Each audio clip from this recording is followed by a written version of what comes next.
건국전쟁이 깨우쳐준 좌파의 역사 날조와 우파의 침묵. 멸공. 존경하는 애국 동료 시민 여러분, 안녕하십니까? 저는 사단법인 대한민국 호국총연합회 회장 윤항주입니다.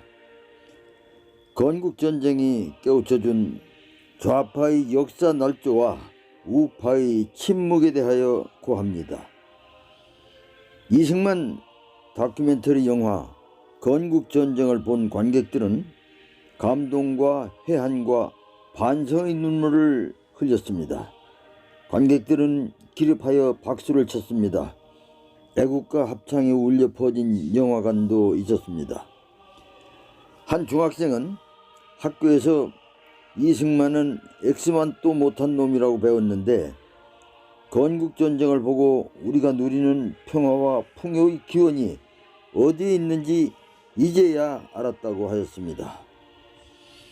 건국전쟁은 미국의 워싱턴 대통령과 프랑스의 드골 대통령같이 추앙받는 대통령이 대한민국에도 있다는 사실을 깨우쳐 주었습니다. 그동안 좌파는 이승만 대통령을 친일파, 미국의 꼭두각시, 살인마, 반역자로 둔갑시키면서 현대사를 날조하였지만 우파는 침묵하였습니다.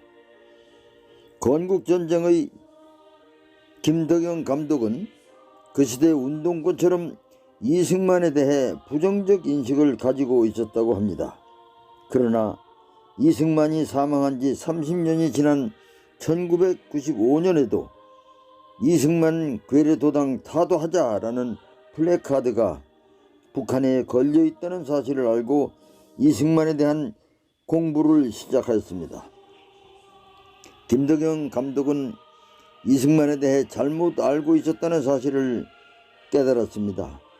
팩트만 보여줘도 좌파들에 의해 날조된 이승만에 대한 잘못된 인식이 바뀔 것이라는 생각으로 다큐멘터리 영화를 만들었습니다.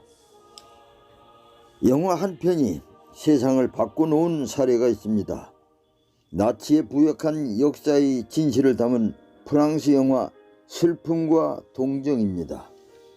슬픔과 동정은 다큐와 픽션이 혼합된 영화입니다.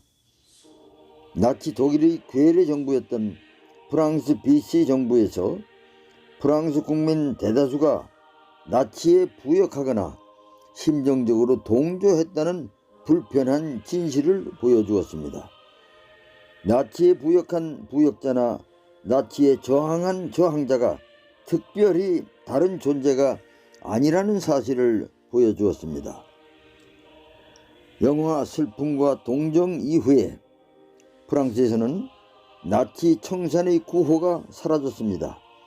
우리처럼 정부가 반일이라는 프레임을 만드는 무도한 행위가 없었습니다.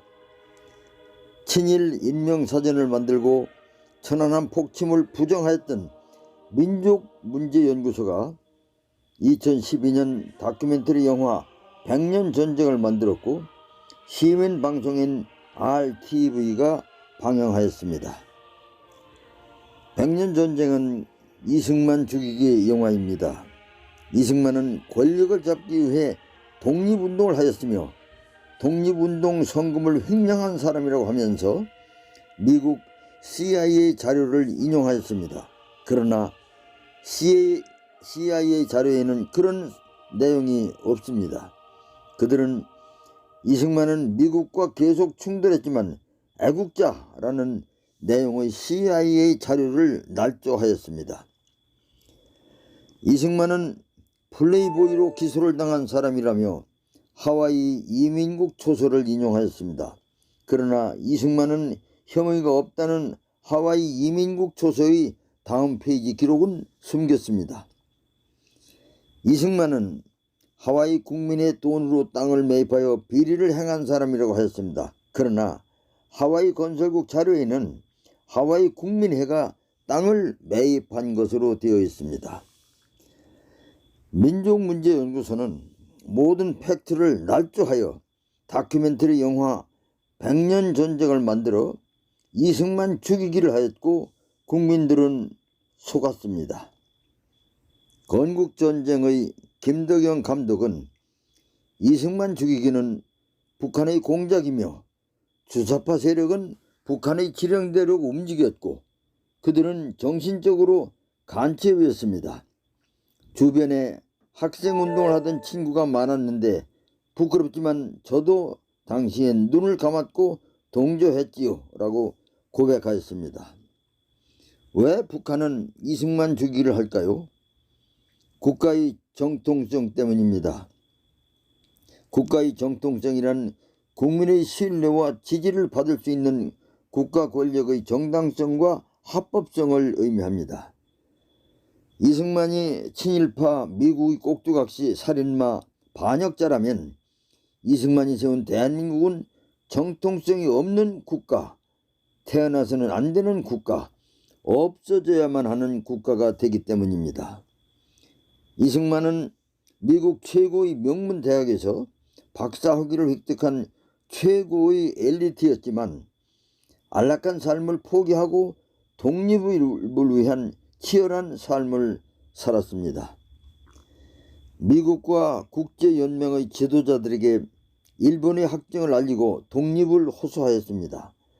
카이로 회담에서 미국의 루스벨트 대통령은 한국만 콕 찍어 독립을 천명하였고 한국은 독립하였습니다. 이승만은 1933년 제네바에서 모스크바를 열차로 왕복하면서 공산주의의 실상을 보고 철저한 반공주의자가 되었습니다. 이승만은 스탈린과 김일성의 한반도 공산화 계획을 파탄시켰으며 한미 상호 방위 조약을 체결하여 북한의 재침공 의지를 좌절시켰습니다.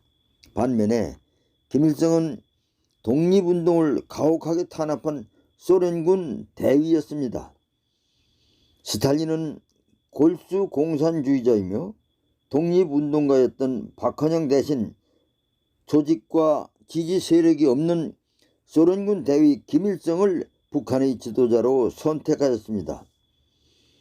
김일성은 소련군과 함께 북한으로 와서 자신이 항일 영웅 김일성 장군이라며 날조하였습니다.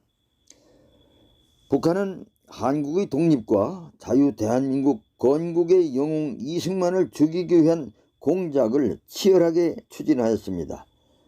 북한을 추종하는 좌파 역사학자들은 역사를 날조하였으며 우파 역사학자들은 침묵하였습니다. 건국전쟁이 개봉되자 한 우파 언론에서 일어났습니다. 서울대 박태균 교수가 날조된 역사를 가르치고 있다는 보도를 하였습니다. 해방 직후 문맹률이 80%로 대단히 높았기 때문에 기호 1번 이승만이 대통령이 되었다는 것입니다. 그러나 진실은 기호 2번 이승만이었습니다. 존경하는 애국 동료 시민 여러분, 침묵은 망국입니다. 이제 행동으로 좌파에 의해 날조된 역사를 바로잡아야 합니다. 학생들이 더 이상 날조된 역사를 배우지 않도록 해야만 합니다. 오는 4월 10일 총선에서 국민의힘이 반드시 압승해야만 좌파에 의해 날조된 역사를 바로잡을 수가 있습니다. 여러분, 저와 함께 구호를 외칩시다. 뭉치자! 싸우자! 이기자! 감사합니다. 사단법인 대한민국 호국총연합회 회장 윤항중이었습니다. 필승!